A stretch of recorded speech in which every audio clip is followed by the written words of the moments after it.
विधानसभेत एकीकडे राज्यभरात महायुतीच्या स्टार प्रचारक नेत्यांच्या सभा सुरू होत्या।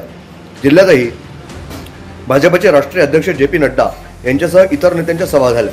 मात्र अहमदनगर शहरात महायुतीच्या एकाही मोठ्या नेत्याची सभा झाली नाही। आमदार जगताप यांच्या यंत्रणेचं नियोजन, राष्ट्रवादीचे स्थानिक पातळीवर असलेले संघटन आणि भाजपा शिंदे सेनेच्या स्थानिक पदाधिकाऱ्यांची साथ यावरच तिसऱ्यांदा विजय मिळवत आमदार संग्राम जगताप यांनी हॅट्रिक केली आहे। अहमदनगर शहर मतदारसंघात मध्य शहर हा शिवसेनेचा बालेकिल्ला म्हणून ओळखला जातो। यापूर्वीच्या निवडणुकांमध्ये आमदार जगताप यांना या भागातून फारशी साथ मिळत नव्हती। त्यात केडगाव उपनगर भागात जगताप यांना मोठा विरोध झाल्याचं चित्र निर्माण करण्याचा प्रयत्न झाला, परंतु या भागातही जगताप यांनी 4000चं मताधिक्य घेतलं। मतदानाच्या एक दिवस आधी शहरात सुप्तलाट असल्याच्या चर्चा झडल्या। निकालानंतर ही केवळ चर्चाच असल्याचं स्पष्ट झालं। लोकसभा निवडणुकीप्रमाणे मुकुंदनगर, झेंडेगेट, कोठला भागात याही निवडणुकीमध्ये महायुतीला साथ मिळाली नाही। या भागातून विरोधी उमेदवार अभिषेक कळमकर यांना 8 ते 10,000चं मताधिक्य मिळालं।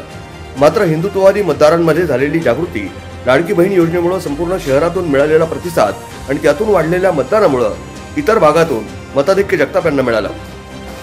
विशेषतः शिवसेनेचा बालेकिल्ला समजल्या जाणाऱ्या मध्य शहरातूनही जगताप यांना साथ मिळाली। तसंच 4000चं मताधिक्य मिळाल्यानं केडगाव उपनगरातही त्यांचं वर्चस्व असल्याचं निकालातून समोर आलंय। तसंच तोपखाना, चिरते रोड, नालेगाव या सर्वच भागातून त्यांना साथ मिळाली।